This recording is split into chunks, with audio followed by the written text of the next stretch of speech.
guys, welcome to my channel. 90 kgல இருந்து 55 kg வரதுக்கு எனக்கு ரொம்பவே ஹெல்ப்ஃபுல்லா இருந்தது இந்த சுகர் கட் தான். அதுக்கு எனக்கு தடங்கலா இருந்தது இந்த சுகர் கிரேவிங்ஸ் தான். நிறைய பேர் கேட்டிருந்தீங்க உங்க வெயிட் லாஸ் சீக்ரெட் சொல்லுங்கன்னு. சுகர் கட் தான் என்னோட சீக்ரெட்டே.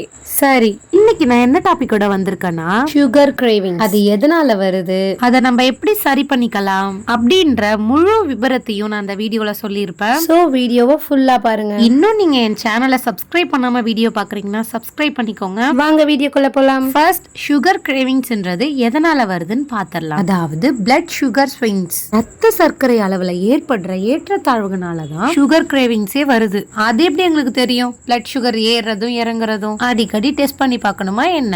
அதுக்கெல்லாம் அவசியமே இல்ல. நான் சொல்ற விஷயத்த முழுசா கவனமா காது கொடுத்து கேளுங்க. ஃபர்ஸ்ட், நம்ம பிளட் சுகர் எப்படி இன்க்ரீஸ் ஆகுது அப்படின்னா, நம்மளுடைய அன்றாட வாழ்க்கையில காலை, மதியானம், இரவுன்னு 3 வேளையிலுமே கார்போஹைட்ரேட் இல்லாத ஃபுட்டே நம்ம எடுத்துக்க மாட்டோம். இட்லி, சாதம், பூரி, சப்பாத்தி இத மாதிரி கார்போஹைட்ரேட் அதிகமா சாப்பிடறதால அது சீக்கிரமா செரிமானமாகி நம்மளுடைய பிளட் சுகர் லெவலையும் இன்க்ரீஸ் பண்ணி விட்டுடுது. அதுக்கப்புறம் அதை சரி செய்யறதுக்கு நம்ம பாடி ஆட்டோமேட்டிக்கா இன்சுலின் என்ற ஹார்மோனையும் வெளியிடுது. இதனால பிளட் சுகர் லெவல் வேகமா குறைஞ்சிடும். நம்ம உடம்புல பிளட் சுகர் லெவல் குறையும் போது நம்ம பாடிக்கு ஒரு எனர்ஜி தேவைப்படும். உடனே எனர்ஜி தர மாதிரியான இனிப்பு சுவை உள்ள உணவுகளை நம்ம பாடி தேடும். இதுவே சுகர் கிரேவிங்ஸ் வரதுக்கான முக்கிய காரணமா இருக்குது. அடுத்ததா, நம்ம ஸ்ட்ரெஸ்ஸா இருக்கும் போதும், மைண்ட் டிஸ்டர்பா இருக்கும் போதும், ரொம்ப சோகமா இருக்கும் போதும் நம்ம எல்லாருக்குமே ஸ்வீட் சாப்பிடணும் போலவே இருக்கும். இது எதனால அப்படி தோணுதுன்னா, நம்ம ஸ்ட்ரெஸ்ஸா இருக்கும் போது ஸ்வீட் சாப்பிடும் போது நம்ம பாடியில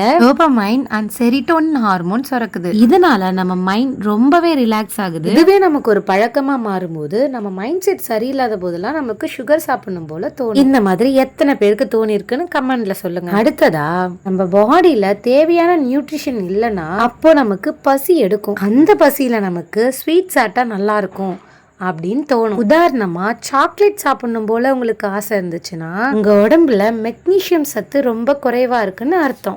அடுத்ததா, நீங்க சரியா தூங்கல அப்படின்னா நம்ம பசியை கட்டுப்படுத்துற ஹார்மோன் சமநிலை பாதிக்கப்படும் சொல்றாங்க. இதனால உங்களுக்கு அதிக பசியும், குறிப்பா ஸ்வீட் கிரேவிங்ஸ் ரொம்பவே அதிகமா இருக்கும். அதுக்கப்புறம் ஒரு நாளைக்கு தேவையான புரோட்டீன் அண்ட் ஃபைபர் இருக்கிற மாதிரியான ஃபுட்ஸை ரொம்ப கம்மியா எடுத்துக்கிட்டோம் அப்படின்னா நம்ம வயிறு சீக்கிரமா காலியா ஆகிடும். இதனால அடிக்கடி பசி எடுத்துக்கிட்டே இருக்கும். இதனாலயும் சுகர் கிரேவிங்ஸ் அதிகமா நம்மளுக்கு ஏற்படும். இதுல நீங்க என்ன தெரிஞ்சுக்கணும் அப்படின்னா, பாடியில சரியான ஊட்டச்சத்து இல்லைனாலும், மனசு சரியில்லைனாலும் இந்த மாதிரி மைண்ட் சுகர் கிரேவிங்ஸ்ன்ற ஒன்ன திணிச்சுக்கிட்டே இருக்கும். அதனால நம்ம பாடி அண்ட் மைண்ட ஸ்ட்ரெஸ் ஃப்ரீயா ஹேண்டில் பண்ணுங்க. சரி, சுகர் கிரேவிங்ஸ் வராம இருக்கிறதுக்கு என்னென்ன பண்ணணும்னு சொல்றேன், நோட் பண்ணிக்கோங்க. Number 1, morning high protein food.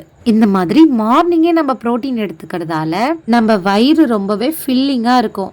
இது மூலியமா பசின்றதே ரொம்ப குறைவா தான் இருக்கும். அதனால சுகர் கிரேவிங்ஸே வராது. நீங்க மார்னிங் எந்த மாதிரியான புரோட்டீன் ஃபுட் எடுத்துக்கலாம் அப்படின்னா, நைட்டு ஊற வச்ச கொண்டக்கடலைய பச்சையாவும் சாப்பிடலாம், வேக வச்சும் சாப்பிடலாம், அதை முளைக்கட்டியும் சாப்பிடலாம். அதுக்கப்புறம் இட்லிக்கு பதிலா பச்சை பயிறு இட்லி சாப்பிடுங்க. கூடவே ஒரு அவிச்ச முட்டையும் எடுத்துக்கோங்க. சட்னிக்கு வேர்க்கடலை சட்னி, இல்லனா கறி குழம்பு, மீன் குழம்பு கூட சாப்பிடலாம். அதுக்கப்புறம் நார் சத்துக்கு எந்த கீரை வேணாலும் இருக்கலாம். கீரையை மார்னிங் சாப்பிட முடியலனாலும் பரவாயில்ல, ஆஃப்டர்நூன் கண்டிப்பா சாப்பிட்டுடுங்க. கீரை கிடைக்கலனா காய்கறி சாப்பிடுங்க. நிறைய சமயத்துல நமக்கு தாகம் தான் எடுக்குதுன்னு தெரியாம பசின்னு நினைச்சு ஏதாவது சாப்பிட்டுடுவீங்க. ஃபர்ஸ்ட், உங்களுக்கு பசிக்குது அப்படின்னா ஒரு டம்ளர் தண்ணி குடிச்சு பாருங்க. அதுலயே உங்களுக்கு தெரிஞ்சிரும் இது பசியா இல்ல தாகமா. அத பண்ணியுமே பசிக்குது அப்படின்னா நட்ஸ் அண்ட் டேட்ஸ் சாப்பிடுங்க.